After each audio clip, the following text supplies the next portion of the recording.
Today we talk about the science first chapter, the language of chemistry. Before understanding this chapter, we must understand the term of chapter. What is a language and what is a chemistry? What is a language?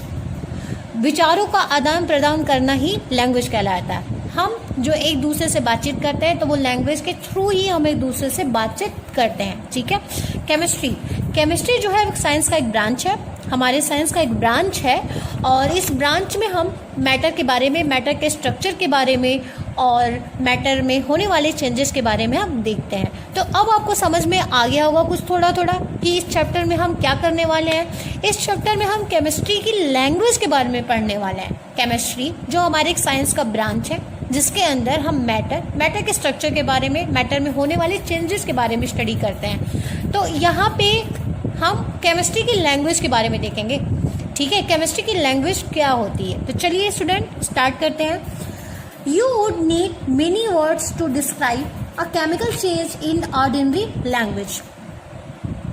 आप किसी भी chemical change को अगर describe कर रहे हैं तो आप अपने ऑर्डिनरी लैंग्वेज में जब उसे डिस्क्राइब करते हैं तो आपको बहुत सारे वर्ड्स की आवश्यकता पड़ती है. ठीक है. कहने का मतलब अगर कोई केमिकल चेंज हो रहा है और उस केमिकल चेंज को आपको डिस्क्राइब करना है तो आप डिस्क्राइब करने के लिए आप अपने ऑर्डिनरी लैंग्वेज में डिस्क्राइब करेंगे, और जब आप अपने ऑर्डिनरी लैंग्वेज में उसे डिस्क्राइब करेंगे तो आपको बहुत सारे वर्ड्स की आवश्यकता पड़ती है, मीन्स बहुत सारे शब्दों की आवश्यकता पड़ती है. अब यहाँ पे आप कंफ्यूज होंगे what is the chemical change. देखिए मैटर में दो तरह की चेंजेज होती हैं, one physical change, second chemical change. अब हम बात करते हैं कि फिजिकल चेंज क्या है. तो अगर हम एक एग्जांपल दें फिजिकल चेंज का, तो कभी आपने देखा है कि आइस जब मेल्ट होता है तो वो लिक्विड फॉर्म में चेंज हो जाता. ठीक है. लिक्विड फॉर्म में होता मीन्स वो पहले सॉलिड में होता, सॉलिड से लिक्विड में चेंज हो जाता, और फिर जब आप उसी लिक्विड को कूल करते हैं, ठंडा करते हैं, तो अगेन वो सॉलिड फॉर्म में आ जाता. मीन्स कि आइस सॉलिड था, लिक्विड में हुआ, फिर लिक्विड से सॉलिड में आ गया. मीन्स जैसा था वह वैसे ही उसी फॉर्म में आ गया. तो ये फिजिकल चेंज है. फिजिकल चेंज में जब किसी भी ओरिजिनल सब्सटेंस में चेंजेस किया जाता है तो अगेन वह सब्सटेंस फिर अपने ओरिजिनल फॉर्म में आ जाता. ऐसे समझिए. ये कोई सब्सटेंस है, इसमें हमने चेंजेस कर दिया, ये सब्सटेंस में ये चेंज हो गया. ठीक है. अब अगेन ये फिर इसी ओरिजिनल फॉर्म में आ जाएगा. आपने आइस लिया, आइस से ये लिक्विड फॉर्म में आ गया. लिक्विड फॉर्म कह सकते हैं कि वाटर को जब आप कूल करेंगे तो ये फिर किस में आ जाएगा, आइस फॉर्म में. तो ये चेंजेस आपका क्या है, फिजिकल चेंज. मीन्स इसमें ओरिजिनल जो सब्सटेंस होते हैं वो अपने फॉर्म को खोते नहीं है. बट केमिकल, आप कैंडल ले लें, आप बर्न करते हैं कैंडल को, बर्न करते हैं तो आपको हीट एनर्जी मिलती है, और इस हीट एनर्जी से क्या आप दोबारा कैंडल को बना सकते हैं. तो आप कहेंगे नहीं.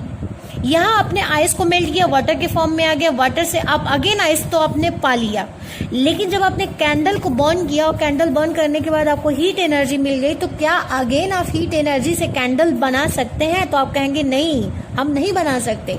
मीन्स हम ओरिजिनल सब्सटेंस को आप फाइंड नहीं कर सकते. तो ये जो है ये केमिकल चेंज है, और ये जो है ये फिजिकल चेंज है.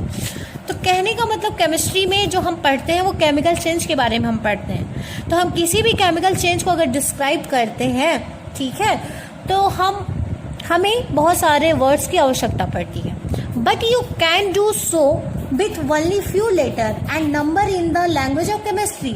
लेकिन अगर इसी केमिकल चेंज को डिस्क्राइब करना है, केमिस्ट्री की लैंग्वेज में डिस्क्राइब करना है, तो आपको बस कुछ लेटर और कुछ नंबर की ही आवश्यकता पड़ती है. J.J. Berzelius laid the foundation of this language in the early 19th century. J.J. Berzelius जो थे उन्होंने केमिस्ट्री की लैंग्वेज की जो न्यू थी, जो शुरुआत थी, उन्होंने 19th सेंचुरी में ही कर दिया था. It gradually develop into its present form, और यह लैंग्वेज धीरे धीरे अपने प्रेजेंट फॉर्म में डेवलप हो गई. In this language anatom is represented by a symbol. अगर देखा जाए इस लैंग्वेज में एक एटम को रिप्रेजेंट किया जाता है सिंबल से, और एक मॉलिक्यूल को रिप्रेजेंट किया जाता है फार्मूला से, और एक केमिकल चेंज या रिएक्शन को किससे रिप्रेजेंट किया जाता है? केमिकल इक्वेशन से। यहाँ पे एटम आया है। What is the atom? Atom आप जानते हैं कि मैटर का सबसे स्मॉलेस्ट पार्टिकल जो होता है वो मैटर का सबसे स्मॉलेस्ट पार्टिकल क्या कहलाता है? एटम। मीन्स कोई भी मैटर हो वह एटम से ही मिलके बना हुआ है। मीन्स आप ऐसे भी कह सकते हैं कि जितने हमारे अराउंड जितने भी मैटर हैं वो स्मॉलेस्ट पार्टिकल से मिलके बने हैं, और उसी स्मॉलेस्ट पार्टिकल को हम क्या कहते हैं? एटम कहते हैं। A symbol is an एब्रेविएशन of the name of an element. एक एलिमेंट के नाम के लिए छोटा नाम जो यूज करते हैं, ठीक है, किसी एलिमेंट के नाम के लिए जो हम छोटा नाम यूज करते हैं, छोटा फॉर्म, एक स्मॉल फॉर्म जो हम यूज करते हैं, उसी स्मॉल फॉर्म को हम क्या कहते हैं? सिंबल कहते हैं। समझ गए कि अगर हमें किसी एलिमेंट का नाम बताना है तो हम उसे लंबे चौड़े में नहीं बताएंगे, हम एक छोटे शॉर्टकट फॉर्म में अगर हम उसे बताते हैं तो उसी शॉर्टकट फॉर्म को हम क्या कह रहे हैं? यहाँ पे सिंबल कह रहे हैं। The symbol of an element have been derive in 3 different way. Element के जो सिंबल होते हैं उन्हें 3 डिफरेंट वे में क्या किया जाता है? डिराइव किया जाता है। द फर्स्ट, चलिए देखते हैं अब वो डिफरेंट वे क्या है। First way, the first letter of the English name of an element. The first letter in capital of the English name of an element. किसी भी एलिमेंट का जो इंग्लिश नेम होता है उस इंग्लिश नेम का हमें फर्स्ट लेटर लेना होता है। पहला जो इनका वे है डिराइव करने का, किसी भी एलिमेंट का इंग्लिश नेम, उस इंग्लिश नेम का हमें फर्स्ट लेटर, तो फर्स्ट लेटर हमें उस एलिमेंट के बारे में बताता है। जैसे कि हाइड्रोजन एलिमेंट है तो हाइड्रोजन का हम फर्स्ट लेटर यहाँ पे ले लेंगे H, तो H हमें क्या बताएगा? हाइड्रोजन के बारे में बताएगा। बोरान का हम फर्स्ट लेटर लेंगे B, तो केमिस्ट्री में हमें B क्या बताएगा? ABCD वाला B नहीं, B से बॉय नहीं, B का मतलब यहाँ पे बोरान। कार्बन का हम फर्स्ट लेटर लेंगे C, तो C का मतलब कैट नहीं होगा, केमिस्ट्री के लैंग्वेज में C का मतलब आपका कार्बन हो जाएगा। मीन्स ये कार्बन एलिमेंट को बताता है। नाइट्रोजन को फर्स्ट लेटर N, ठीक है, N मीन्स नोज नहीं, N मीन्स नाइट्रोजन। किसके लैंग्वेज में? केमिस्ट्री के लैंग्वेज में। ऑक्सीजन को रिप्रेजेंट करना हो, ऑक्सीजन एलिमेंट को रिप्रेजेंट करना हो शॉर्ट फॉर्म में, इसका फर्स्ट लेटर लेंगे O, fluorine F, phosphorus P, sulphur S। Next बात करते हैं, the first letter along with one more letter of the English name of an element. This become necessary when the name of 2 या more element begin with same letter. अब देखिए second जो इनका वे था, दिक्कत आ गई, कुछ दिक्कत ये आ गई कि कुछ ऐसे भी एलिमेंट थे कि जिनका फर्स्ट लेटर एक तरह से स्टार्ट होता था। यहाँ पे हीलियम का फर्स्ट लेटर अगर आप H लेंगे तो H मतलब हाइड्रोजन और H मतलब हीलियम, तो कंफ्यूज हो जाएंगे ना। H मीन्स क्या? हाइड्रोजन की बात की जा रही है, हीलियम की बात की जा रही है। तो ऐसा जब प्रॉब्लम आ गया तो वहाँ पे ये कहा गया कि कुछ एलिमेंट को शॉर्ट फॉर्म में करने के लिए या उन्हें सिंबल में रिप्रेजेंट करने के लिए उन एलिमेंट का जो इंग्लिश नेम था उसका हमें 2 लेटर, एक फर्स्ट, अब फर्स्ट के बाद जो लेटर आएगा उसे लेना, ठीक है। जैसे हीलियम को हम H से नहीं डिनोट करेंगे, हीलियम का H लेटर तो लेंगे ही, H के बाद जो हमारा लेटर है E, हमें 2 लेटर। अब 2 लेटर हमने ले लिया He, तो H से तो हाइड्रोजन और He से क्या हो गया हमारा? हीलियम। नियॉन, अब देखिए नियॉन का अगर फर्स्ट लेटर N लेते हैं तो N रिप्रेजेंट करता है नाइट्रोजन को, तो N नाइट्रोजन को रिप्रेजेंट कर रहा है तो वो नियॉन को कैसे रिप्रेजेंट कर सकता है? ये तो प्रॉब्लम है ना। तो नियॉन को रिप्रेजेंट करने के लिए हमें 2 लेटर लेना था। एक तो हमने फर्स्ट लेटर ले लिया और फर्स्ट लेटर के बाद का जो लेटर आया उसे हमने ले लिया, तो बाद का लेटर E, Ne क्या रिप्रेजेंट करता है? नियॉन। निकल, अब देखिए निकल का फर्स्ट लेटर अगर N हम लेते हैं तो N से हमारा नियॉन होता, नाइट्रोजन होता, निकल कैसे हमें पता चलता? तो निकल को रिप्रेजेंट करने के लिए फर्स्ट और फर्स्ट के बाद आने वाला लेटर, ठीक है, Ni।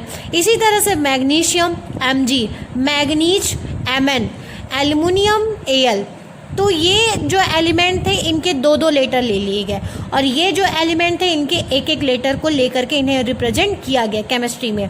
ठीक है, calcium Ca, chlorine Cl, zinc Zn। अब देखिए 1 या 2 letter of the Latin name of element. अब कुछ कुछ के साथ दिक्कत हो गई। अब जैसे सोडियम का हम SO नहीं S अगर लेते तो S से हमारा क्या आ जाता है, सल्फर आ जाता है। तो हमें इसे रिप्रेजेंट करने के लिए हम कुछ एलिमेंट्स के लैटिन नाम ले लिए गए। इनके एक नाम, ऐसे नाम की जो हर एक जगह क्या होता है, कॉमन होता है, लैटिन नाम ले लिया गया। सोडियम का जो लैटिन नेम है वो नेट्रियम है। अब इस नेम का हम लेंगे 2 लेटर N और A। Na क्या रिप्रेजेंट करता है, सोडियम को। पोटेशियम का जो लैटिन नेम है वो कैलियम है, तो पोटेशियम को हम उसके लैटिन नाम से रिप्रेजेंट करते हैं। कैलियम का हमने फर्स्ट लेटर ले लिया K। ठीक है, तो ये केमिस्ट्री में K क्या रिप्रेजेंट करता है, ये केमिस्ट्री में K पोटेशियम को रिप्रेजेंट करता है, क्योंकि ये पोटेशियम के लैटिन नाम का फर्स्ट लेटर है कैलियम। आयरन को हम I से डिनोट कर रहे हैं, तो I से आयोडीन भी होता है केमिस्ट्री में। ठीक है, आयोडीन, तो आयोडीन को I से रिप्रेजेंट किया गया। तो आयरन को भाई हम कैसे करेंगे, तो आयरन को रिप्रेजेंट करने के लिए इसका हमने लैटिन नाम ले लिया फेरम। फेरम का 2 लेटर Fe, तो Fe रिप्रेजेंट करता है किसे, आयरन से। कापर क्यूप्रम इसका लैटिन नाम है, क्यूप्रम, तो Cu। सिल्वर को रिप्रेजेंट करने के लिए S तो हम नहीं ले सकते क्योंकि S से सल्फर है। ठीक है, Si भी नहीं ले सकते क्योंकि Si से हमारा सिलिकॉन आ जाता है। तो कैसे ही हम बताएंगे कि सिल्वर है, क्योंकि Si लेंगे तो Si से सिलिकॉन, S लेंगे तो भाई सल्फर। तो सिल्वर को रिप्रेजेंट करने के लिए इसका लैटिन नाम ले लिया गया आर्गेंटम Ag।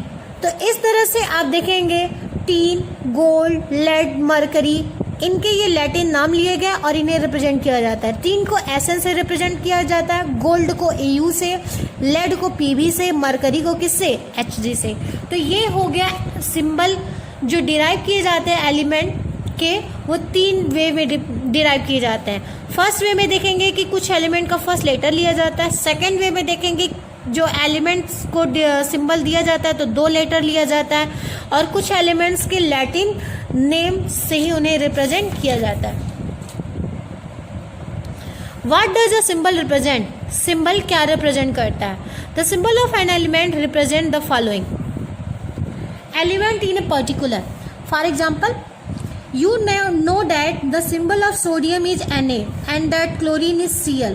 So instead of saying that the compound common salt is made up of the elements sodium and chlorine, you can say that it is made up of Na and Cl. You can also show that Cu is red brown where Au is yellow. An element is a particular. Symbol जो है वो किसी भी element को जब represent करता है तो हमें अलग अलग एलिमेंट्स के बारे में पता चल जाता है। फॉर एग्जाम्पल यहाँ पे दिया गया साल्ट, कॉमन साल्ट जो नमक होता है उसका फार्मूला जो होता है NaCl होता है। ठीक है, तो अब हम बात करते हैं कॉमन सॉल्ट को। अगर हम उसके फार्मूले में से कहें तो सोडियम क्लोराइड, कितना लंबा हो गया, ठीक है, कितना लंबा। हम इसे शॉर्ट कर देते हैं। सोडियम का जो सिंबल होगा वो Na, क्लोराइड का सिंबल होगा Cl, NaCl। ठीक है, तो अब इस सिंबल से हमें पता चल जा रहा है, सिंबल से कैसे, Na हमें बता रहा है सोडियम और क्लोरीन हमें बता रहा है क्लोराइड के बारे में। मीन्स कि कॉमन सॉल्ट के फार्मूले में हमारे 2 एलिमेंट होते हैं, एक सोडियम होता है और एक हमारा क्या होता है, क्लोरीन होता है। तो सिंबल जो है वो किसी एलिमेंट के पर्टिकुलर कह सकते हैं कि बताता है। अब यहाँ पे जैसे है Cu रेड ब्राउन होते हैं, Au क्या होते हैं, yellow. Ca is the metal where Cl is a non metal. मतलब एक तरह से आप ऐसे समझ सकते हैं कि अलग अलग एलिमेंट के बारे में ये हमें बताते हैं। Atom of an element. In formula and equation, a symbol represents an atom of an element. More than one atom in a molecule is shown by numerical subscript. This is explained in next section. देखिए, symbol जो है वो किसी भी element के atom को भी represent करते हैं। जब कोई फार्मूला होता है या इक्वेशन होता है तो किसी भी फार्मूला या इक्वेशन में एलिमेंट के जो एटम होते हैं उनको सिंबल से रिप्रेजेंट किया जाता है और वहाँ पे नंबर्स होते हैं 1 2 3 4। वो नंबर ये बताते हैं कि उस फार्मूला और इक्वेशन में एलिमेंट के एटम की संख्या कितनी है। वो नेक्स्ट सेक्शन में आएगा। तो आज के लिए इतना ही। नेक्स्ट लेक्चर में हम फार्मूला के बारे में हम देखेंगे।